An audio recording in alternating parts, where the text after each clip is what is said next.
Ladies and gentlemen, it is officially that time of year again. The time for a new Call of Duty where everything refreshes, your levels go to 0, and we get to start all over again. This year, the game is Call of Duty Vanguard, and I actually got the opportunity to play it a little bit early. So thanks to Activision for having me come on, play it a little bit early, and I'm able to bring you guys some gameplay, essentially a day early, talk about what this game is all about. And over today, we're going to be doing a few different things. First of all, we're going to start off by talking about the multiplayer and everything that is new within this game.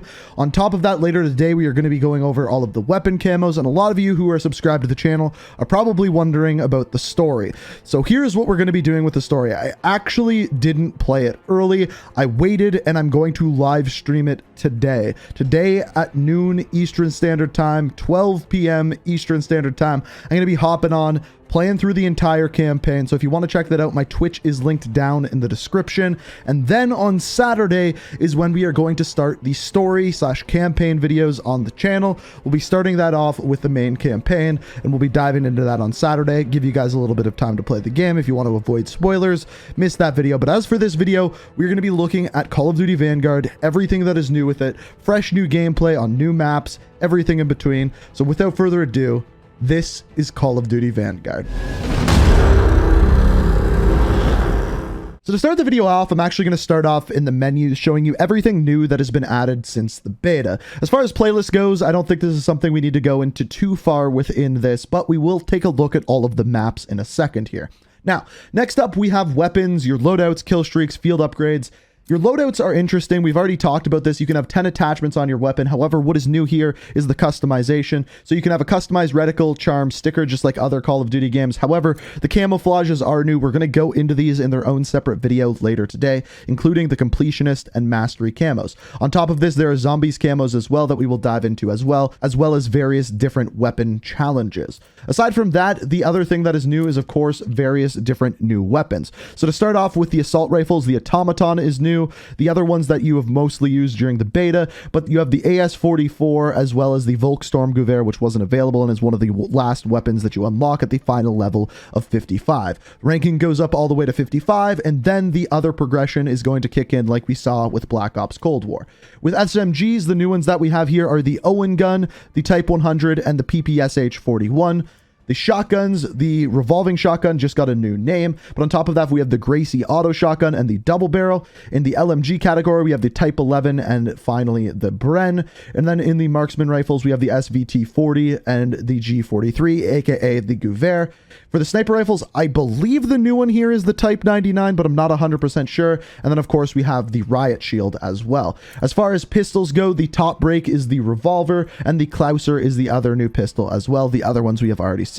The launchers, we have the Panzerfaust and the MK11 launcher, and then the melee weapon, the only one that we have as of right now is the fighting knife. Now, the other stuff for create a class you have mostly seen throughout the beta, the various different perks and things along those lines. So at this point, there's really no point in going into that.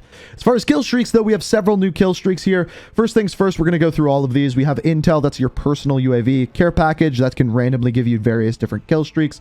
The spy plane and counter spy plane going up to 5 kills. We have the glide bomb, the mortar barrage, and the war machine. After this, we have the guard dog, aka Riley from Call of Duty Ghost. Basically, it's a protection dog. It follows you around. If someone's close to you, it will go and kill them. After this, we have the strafing run. We saw this in World War II. The bombing run, which is basically an airstrike that goes over your head a few times. This was actually one of my personal favorites, but you got to be careful. It can kill you. The death machine, which we also saw. At 8 kills, we have the emergency airdrop, which gives you 3 different care packages. Then the flame knot, this is for 9 kills, basically a juggernaut suit with a flamethrower. The attack dogs, which is the dogs, this is probably another one of my favorite kill streaks currently in there. After this, the fire bombing run, pretty straightforward. And then finally, local informants, which is your advanced UAV. As you can see, based off of this menu, it appears as though there's a few kill streaks missing from the menu. I would be willing to bet that we will get those added in throughout the various seasons. Field upgrades, these are pretty straightforward. Most of these you've already seen, but there's a couple that I wanted to go over. The first of which is the tactical insertion. Pretty straightforward. We've seen this in many Call of Duty games. And then Dead Drop. This is the most interesting one. It records your current kill streak score and awards it to you on your next respawn. So if you're on a 5 kill streak, you use your field upgrade, you die, you come back, you're already on a 5 kill streak on your next life. This is a very interesting one. The one thing I don't know is if it counts towards nuclears and V2 rockets and things along those lines. We'll have to wait and see, but needless to say, it's a very interesting field upgrade. So the next thing we have here is the operators. Now, operators function in a very different way than we have seen before. And as you can see with Daniel here, he takes 200 marksman rifle kills to unlock. And then when you unlock an operator, you can actually level them up simply by playing the game. And as you can see, I'm rank 41 and Arthur Kingsley, who I've been using most of the time, is rank 18. Now, if we go into the character, you can see he has a full bio, and on top of that, a cutscene as well, which we will possibly dive into later today or maybe even tomorrow. But there's also progression. So the levels go up to rank 20, in which you unlock your final skin there. And as you can see, there are challenges which you can complete and then get XP for your character. There's various different tiers that give you different amounts of XP, so on and so forth. As you can see off to the right, there's something called Sentinel Mastery, and to do this, you reach max level with all of the operators in the Sentinel unit. So if we go back to the main screen, you can see there are 4 different units, and if we once again take a deeper look, go into here, you can see there's also an epic level skin in which you unlock upon completing all of the max leveled operators. So once you've leveled them all up all of the way, you then unlock all of these really, really cool skins for all of the characters. You can see that one for Kingsley. For the next character here, as you can see, the next one's called Sakura, and they all kind of have that same sort of vibe with all of the gas masks and the same type of helmets. And again, that's for getting every character to rank 20. Now, the other things that we have in here are quips. These are pretty straightforward. Finishing moves, we know what those are. And then highlights for intro and MVP. So intro is at the beginning of the game, and MVP is at the end if you get the play of the game. Another thing that you may find interesting is that the battle pass as of right now is simply the Black Ops Cold War battle pass with some Vanguard items sprinkled in there. If you haven't leveled it up all the way, you can play Vanguard up until Season 1 comes out, where we will get our first Vanguard battle pass. On top of this, we have challenges, which I will say, I think they did a very, very good job with the art on these. Even going into the various different calling cards, I really like the style they went with, and I just think they look really, really good all in all. After this, we have the barracks. This one is very straightforward. It's the same thing that we've seen in pretty much the last 2 Call of Duty games. Not much to talk about there. Now, diving into the gameplay, there really isn't a lot for me to say here. If you played the beta, you pretty much know what you're going to get, except now it's a little bit more polished. What I will say is, with the limited time that I have got to play this, I already enjoy the multiplayer a lot more than Black Ops Cold War. And I think the main reason for that is I actually feel rewarded for doing well. The kill streaks, as opposed to the way they did score streaks in Black Ops Cold War, in my opinion, is far superior, and it's just what I enjoy. I would prefer point streaks, because then playing the objective would actually matter, but this is as good as it's going to get as of right now. But hey, that's just my opinion. You can let me know what you think down in the comments. The other thing that I think they did a very good job at, and I'm actually a little bit concerned that they did too good of a job at it, is the grind. So not only the weapon camos, but the weapon progression is a lot. There's 70 levels on the MP40 that I showed you guys earlier, and it takes a while to level all of that up, and it's not easy. So for a casual player who just picks up this game for 1, maybe 2 hours a night, it is going to take you a long time to level up all of these weapons, and virtually impossible for those type of players to just simply go for the camos if that's something they're into. But if this is the game that you play all year and you're a casual player, then hey, maybe that will be something that you're willing to complete.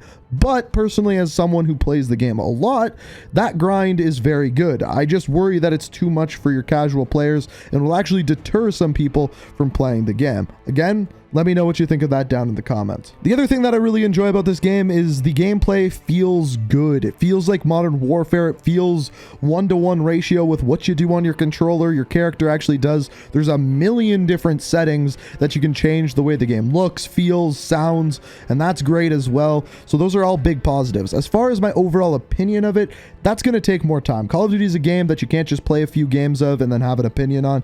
You really got to grab your teeth into it and make your decision. So in a couple of weeks, maybe a week, I will have a video giving my overall opinion after I've had some more playtime. But as of right now, I have to say pretty positive. And another thing that makes it positive is the maps. There are a lot of maps. Now, what I will say is some of the maps are definitely designed for larger game styles, like the Blitz game styles, and when you play tactical on them, the game feels really, really slow. I don't love that, but there are 16 maps. a lot of maps, and I love to see that amount of content at launch. They definitely listened to people from Black Ops Cold War and said, hey, they want more maps. Let's give them more maps. Speaking of which, let's have a look at what those are. Now that we've talked about gameplay, I want to dive in and show you all of the different maps. As you can see, there are 16 maps at launch, which is huge. On top of that, shipment is coming soon, and there are 4 different Champions Hill maps, which you saw all the way back in the beta. As far as the maps goes, we have Berlin. This one's very straightforward, takes place at night. It's one of the few that I haven't played yet. Bocage, which is kind of like this small farm village. I actually really do like this map. I will say the spawns are a little bit messed up on it. Castle goes back to World at War. As far as this one goes, it is one of my favorite maps of all time, and I'm very glad it is returned. Das House is another one of the ones that I haven't played, but it's a small map. Kind of reminds me of Kill House. The next one is Decoy. This is a small farming little village, if you want to call it that. It reminds me of Standoff. It was one of my favorite maps that we played. Very straightforward spawns, and that's probably why we just kind of lean towards this one right away. Demyansk is kind of this winter village map. It is a good map, but again, the spawns are a little bit sticky on it, so you can do some serious spawn trapping. Desert Siege is kind of like this larger desert map. It reminds me of a map from Black Ops Cold War, actually, that came in the DLC. As far as this map goes, it's bigger, not a huge fan of it. After this, we have Dome. This is one of the smallest maps in the game. Again, another World at War remake. Eagle's Nest, this one was in the beta. Gavutu, also in the beta. Hotel Royale, beta. Numa Numa is a very odd map. Most of it takes place outdoors. There are some foxholes that you can go into. Kind of takes place within these trenches on this island. Oasis is another one that takes place outdoors. It is in the desert. It's a rather large map, similar to Red Star, which we saw in the beta. Subpens is not Subpens from World at War. We've talked about this one before. It is a brand new map. It's very different than Subpens in World at War and has a very strange style to it, and I like this one the most on Blitz. And then finally we have Tuscan, which takes place in Tuscany. This is kind of a strange map. It reminds me of a couple of maps from Modern Warfare, but those are all of the maps currently in the game. And then there is Zombies. Now, I'm not going to give you a review of Zombies. I'm not going to tell you exactly what I think of it, but here is what I will say. If you are going into this Zombies expecting the same sort of zombies that you played in Black Ops Cold War, you are going to be incredibly disappointed. In fact, if you are expecting anything of what you've seen in previous Zombies games, you will be disappointed. This is very different, plays very different, has a different pacing to it, has a different style to it. It is, yes, zombies, but it is not zombies. That is all I will say about this. And for those of you who do or have played the game, I would want to hear what you think of this down in the comments. Like I said, this is not a review.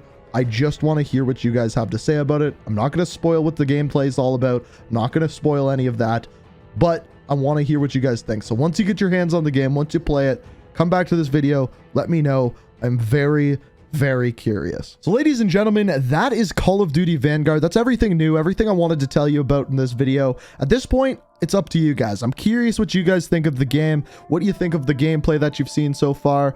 Let me know what you think down in the comments. Let me know if you're copping the game first day, wait until Christmas, waiting to see what other people have to say about it. Like I said, once I've played it a little bit more, I'll give you guys more of a review. As of right now, relatively positive. I'm looking forward to grinding the game, but again, I'm curious to hear what you guys have to say. So let me know down in the comments. If you're new to the channel, make sure you subscribe, have notifications on. I try to keep you guys up to date with Call of Duty news as much as possible. But as always, thank you so much for watching, and until next time, peace out.